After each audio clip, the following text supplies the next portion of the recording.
नमस्कार, आदाब, सत श्री अकाल। इस वक्त हम मौजूद हैं एक परिवार के पास मौजूद हैं। किसी समस्या को लेकर के मीडिया को कॉल किया है। जानते हैं क्या समस्या है और मीडिया के द्वारा क्या आप लोग बताना चाहते हैं। क्या नाम है आपका बेटा? मंजेश देवी। मंजेश देवी, कहाँ रहती हो? दौलतपुर में। दौलतपुर। मंजेश देवी निवासनी है आप दौलतपुर। हाँ। थाना कौन सा है? थाना मैलानी। थाना मैलानी। बताइए क्या समस्या है। हमारा 13 जनवरी को हमारा भाई बाकेगंज बाजार को गया था। 13 जनवरी को फिर वापस नहीं आया। 14 को हमने रिश्तेदारियों में खोज लगाई, उसके बाद बावजूद भी नहीं पता चला। बाकेगंज को हम 15 तारीख को गए। बाकेगंज चौकी 15 तारीख को गए। बाकेगंज चौकी से मैलानी भेज दिया। फिर 15 को हम लोग वहाँ मैलानी हमारे माता पिता पहुँच गए। हम तो गए नहीं थे, हम लोग गरीब आदमी हैं, एक बाइक पे जा नहीं पाए 4 लोग, तो 3 लोग गए थे। उसके बाद बावजूद 15 तारीख को हमने कहा, मेरे पापा ने कहा रिपोर्ट दर्ज कर दो। रिपोर्ट नहीं दर्ज हुई। इसके बाद 16 भी हो गई। 17 को पापा जब हमारे घर को आए तो बाकेगंज को गए तो पत्रकार भाई के यहाँ गए तो पत्रकार भाई ने कहने लगे कि चौकी पे फ़ोन किया तो दरोगा साहब कहने लगे कि अभी इनकी वो पत्रकार भाई कहने लगे कि इनकी रिपोर्ट दर्ज हो गई है। तो चौकी पे गए तो चौकी से फ़ोन आया तो दरोगा ने कहा हमें इनके माता पिता को चौकी पे भेज दो। तो चौकी पे हमारे माता पिता गए तो पापा कहने लगे, दरोगा साहब कहने लगे पापा से वहाँ क्या करने गए थे। तो पापा ने कहा हम अखबार में निकलवाने के लिए गए थे। तो कहा दरोगा इंचार्ज जो थे बाकेगंज के, तो कहने लगे अखबार में निकलवाने से आपका बेटा क्या मिल जाएगा। तो पापा ने कहा हमारा अखबार में नहीं, हम सब पे ढिलवा देंगे। तो दरोगा साहब कुछ नहीं बोले। उसके बावजूद भी तो घर आ गए तो वो कहने लगे बेटा कि आपकी देखो रिपोर्ट नहीं दर्ज हुई है। तो हमने कहा रिपोर्ट नहीं दर्ज हुई है। तो हमने पापा का फ़ोन लिया और 1076 कॉल की, तो वहाँ हमने अपनी पूरी समस्या बताई। तो उसके बावजूद भी थोड़ी देर बाद हमें पता चल गया कि आपकी रिपोर्ट दर्ज हो गई है। उसके बाद फिर हम लोग वहाँ गए। फिर उसके बाद हमारे 3 नंबर आते हैं जो हमारा एड्रेस जानते हैं और अपना एड्रेस नहीं बताते हैं। उसके बाद 1 नंबर की मैंने रिकॉर्डिंग कर ली, सो पूरी रिकॉर्डिंग मेरे पास है। तो हमने उससे बोला कि भाई आप कहाँ से बोल रहे हैं, किस लिए नंबर पाया, आप कहाँ के रहने वाले हो। तो कहने लगा मैं पंजाब में काम कर रहा हूँ और इस टाइम में पंजाब में हूँ। तो हमने कहा पंजाब में हो, मेरा नंबर किस लिए आपने पाया, किस कारण लगाया। तो कहने लगा हमने नहीं लगाया, किसी ने लगा दिया होगा। तो हमने कहा किसी ने लगा दिया होगा, आपने उसको फ़ोन दिया होगा इसीलिए तो उसने लगाया। तो कहने लगा कि हम रूम पे रख के चले गए। तो हमने कहा 10-5 हज़ार का आपका फ़ोन आएगा, रूम पे रख के चले गए तो ऐसे किसी ने लगाया होता तो आपका फ़ोन भी चोरी कर लेते। तो कहने लगा कि वो लड़का जो कहने लगा कि मेरा 10-5 हज़ार का नहीं, मेरा 16.5 हज़ार का फ़ोन है। हमने कहा 16.5 हज़ार का भाई आपका फ़ोन है, ये बताओ आपने नंबर किस लिए लगाया, आपके रूम पे कौन कौन रहता है। कहने लगा सरबजीत नाम का लड़का रहता है। तो हमने कहा ये बताओ उससे बात हो जाएगी।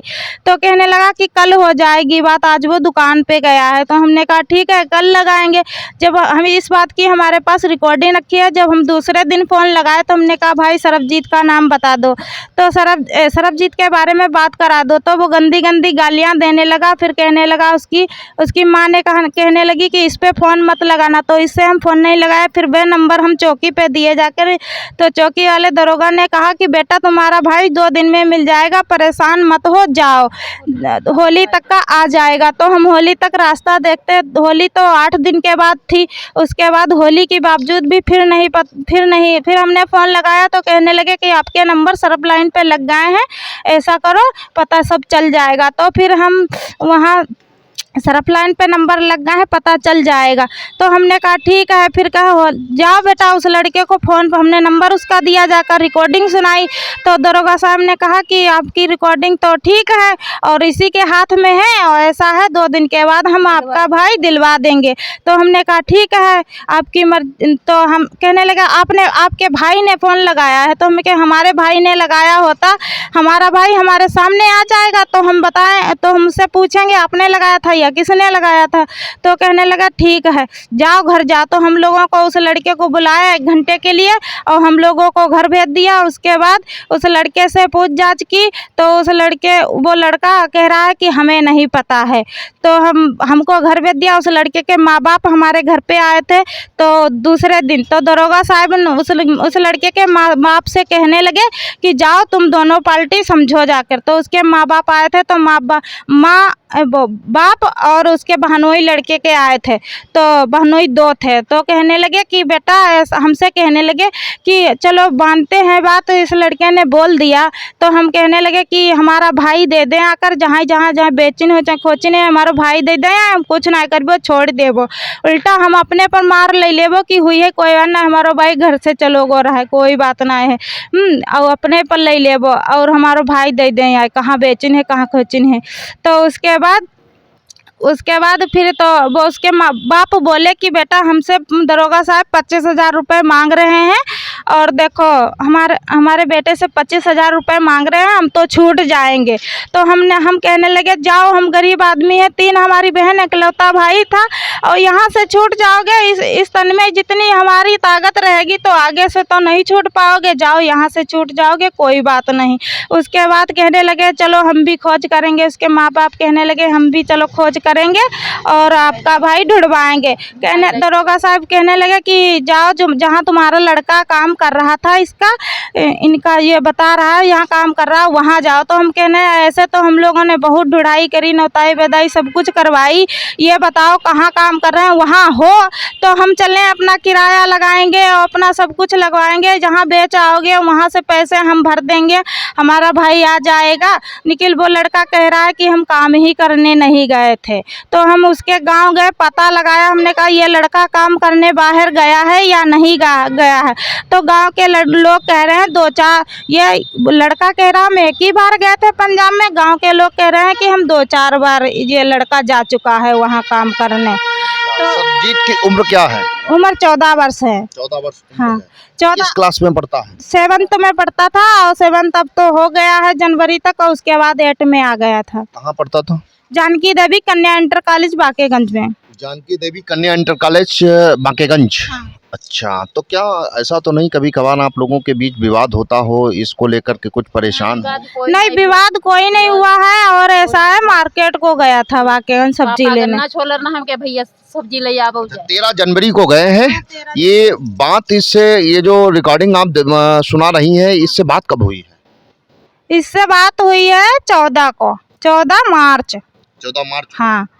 अच्छा, दिन भेजाते इतने दिन। इससे पहले 2 नंबर आए तो वो मेरा एड्रेस जानते हैं। क्या नाम है इसका? जिसका नंबर आया है गुलशन कुमार, और रिकॉर्डिंग में बता रहा है कि अमन। तो हमने गुलशन कुमार, हमें नाम कैसे पता है, उसका जो नंबर था तो हमने पास के भाई जो हैं उस पर हमने दिलवाया था, तो उनके में टूकाले लगी है, तो हमें पता चल गया कि इसका नाम गुलशन है। उसके बाद इसका गुलशन नाम है। तो उसके बाद हमने गुलशन कुमार की आईडी वो भैया जी ने खोली, तो फोटो दिखाया, तो गांव के लोग कहने लगे ये है यही तेरे का लड़का। निकल ये नहीं पता चल रहा है ये कहाँ का लड़का है। तो ये गुलशन क्या करते हैं? गुलशन ये जब दरोगा जी ने बुलवाया था तो भट्टे पे काम कर रहे थे। किसके भट्टे पे? भट्टे का नाम नहीं जानते हैं, वो बाकेगंज पेट्रोल पंप है उसके इधर सामने भट्टा है, वहाँ काम करता है। हाँ, वहाँ गुलशन काम कर रहा था। जब दरोगा जी ने फ़ोन लगाया था तो कहने लगा कि हम पंजाब में हैं, हमारे सामने बात हुई। तो हमने नंबर दिया तो कहने लगे कि हम पंजाब में हैं। तो कहीं ज़रा डाटा खोलो और देखें, हम बेटा बात करना चाहते हैं। दरोगा जी ने यह नहीं कहा कि हम दरोगा जी बोल रहे हैं। जब डाटा खोला तो वो लड़का उसने लड़के ने डाटा खोला तो दरोगा जी का फ़ोटो गया, तो लड़का ऐसे ही मुड़ झुका लिया।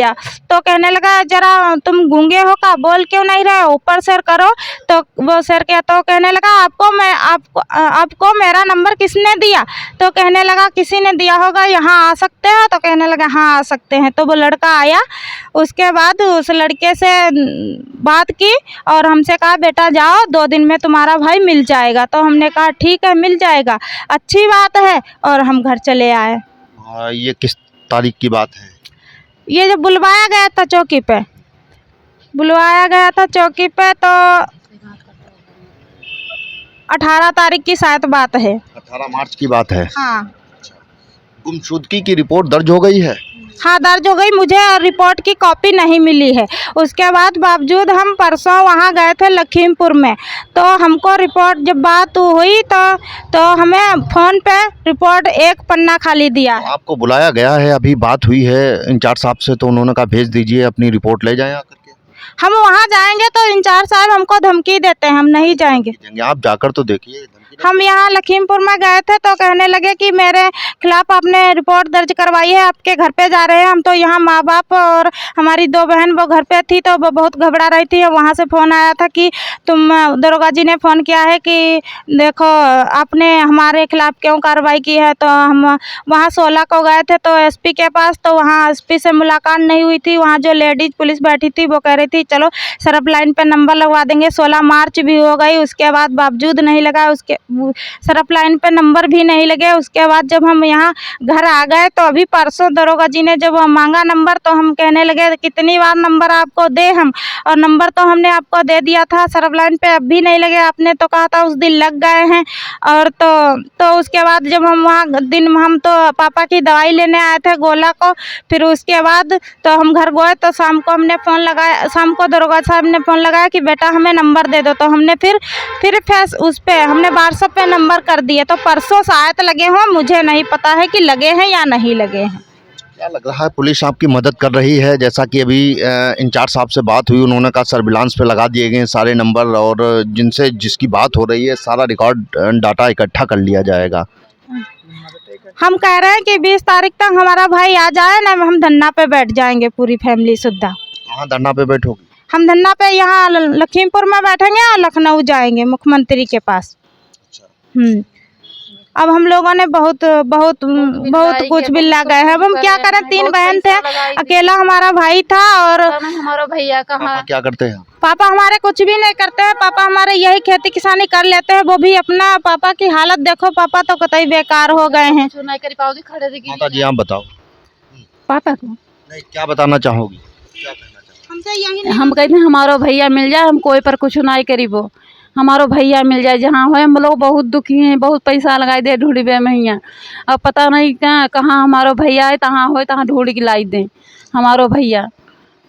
यह कहना दादा आप बताओ क्या कहो?